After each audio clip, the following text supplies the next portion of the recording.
The Mongols began their attack on Muslim land in the year 603 after Hijrah. And this attack carried on for more than 50 years. For more than 50 years.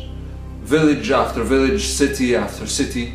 And the majority of these cities had a population of about 800,000, and some of them 2 million.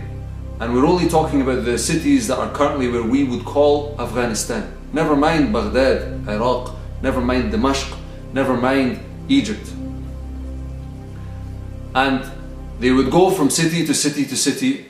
They would ransack, they would pillage, they would offer peace. And if you open your doors for us, we will have treaties with you.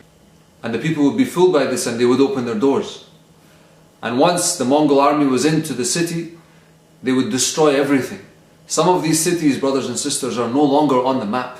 We know them only because they were taught to us in the books of history. But they no longer are on the map. They would enslave, they would rape, and anything that they could not take with them, they would burn. They were not there for civilization, they were anti-civilization. They did not only attack Muslim lands, but they attacked every land in their way. Later on in their plot, later on in the years, they begin to attack Christian lands as well as Muslim lands. Now there's a ruler for this area of where the border of China is all the way up until Iraq, mostly. There's a ruler for all of this area, and his name is Jalaluddin ibn Mahmud al-Khwarizmi. Al-Khwarizmi means of Khwarizm, because this whole area was called the area of Khwarizm.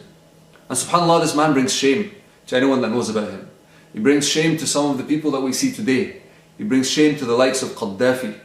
This man, what he did, how he ran, how he inflicted upon his own nation terror, and he would not stick up for them, he would not defend his land against the Mongols. In fact, he even began to fight against Iraq when the Mongols were invading Muslim lands. This man was so shameful. And yes, subhanAllah, he dies a shameful death, and we don't have the time to speak about this. But his family is taken captive. His family are enslaved. And from his family is a young man called Mahmud ibn Mamdud, otherwise known as Qutuz. Now who called him Qutuz? And what does Qutuz mean? It means the fierce dog. And the people that called him that were the Mongols themselves once they enslaved him and they got to know him.